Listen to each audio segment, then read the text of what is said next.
Hello friends, good evening. আমি পাপিয়া। আজকে সারাদিন সেভাবে ভিডিও শেয়ার করতে পারিনি, আজকে একটু ব্যস্তই ছিলাম, আজকে একটু দেরি হয়ে গেছিলো অফিস যেতে। তো আজকে আর রান্নার ভিডিও কী করেছি সেটা শেয়ার করতে পারিনি। আজকে রান্নায় করেছিলাম সোয়াবিনের তরকারি, ডাল তো আপনাদের শেয়ারই করেছিলাম, ভাত, মাছ ভাজা, উচ্ছে ভাজা। আর দেখানো হয়নি, খুব তাড়াহুড়ো ছিল। তো ভাবলাম এখন একটু আপনার সাথে ভিডিও শেয়ার করি। অফিস থেকে কিছুক্ষণ আগেই ফিরেছি। এবার ছেলে খাবে পিৎজা। এবার পিৎজা আনতে আমি ভুলে গেছি, এবার ঝামেলা শুরু করেছে। তাই বাড়িতে আমার ব্রেড থাকে, আমি হোমমেড পিৎজা বানাচ্ছি। এই যে পিৎজা সস, এর মধ্যে একটু মেয়োনিজও দিয়ে দিয়েছি।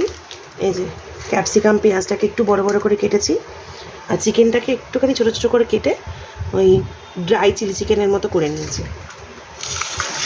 আমার পিৎজা সব কিছু বাড়িতেই থাকে, তো ভাবলাম বাইরের পিৎজা কেন দিই, ঘরেই বানিয়ে দিই। তো এই ছেলেকে বানিয়ে দিচ্ছি। শুধু ছেলে একা নয়, ছেলের বাবা, ছেলে ঠাকুমা, আমি নিজে সবাই খাবো, ছেলের গাভারনেস। তো ভাবলাম একটুখানি আপনার সাথে শেয়ার করি কেমন লাগছে। চলুন সাজিয়ে নিই, তারপর আমাদের দেখাচ্ছি। এই যে ফ্রেন্ডস, আবার একটা রেডি করছি। এই যে পিৎজা সস দিলাম,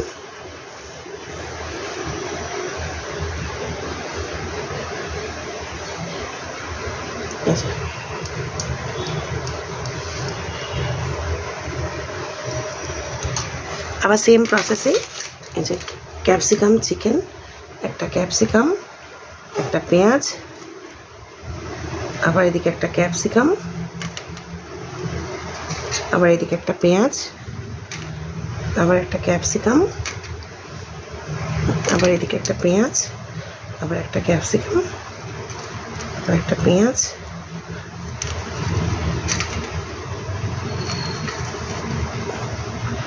একটা ক্যাপসিকামই দিয়ে দিলাম। এইভাবে দিয়ে আবার এই মিডিলটাও সাজিয়ে নেব। আমি ছেলেকে হোমমেডগুলো দেওয়াই পছন্দ করি, কেননা বাইরের জিনিস খাওয়ার থেকে আমার মনে হয় নিজে বানিয়ে দেওয়াটা অনেক ভালো। তো আমি যতদূর পারি নিজেই বানিয়ে দেওয়ার চেষ্টা করি, কিন্তু অনেক সময় আমি নিজেও যেহেতু চাকরি করি, টাইম করে উঠতে পারি না, তখন খুব কমই ওকে দিই বাইরের। তো তখন হয়তো একবার আধবার বাইরেরটা দিলাম। এবারে এর মধ্যে চিকেনগুলো সেম প্রসেসে দিয়ে দেবো।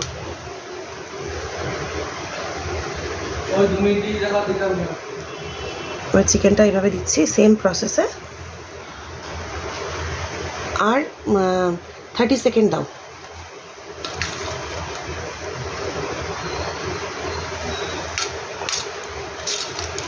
এই যে এইভাবে যেখানটা গ্যাপ আছে, গ্যাপগুলো ফুলফিল করে দিচ্ছি।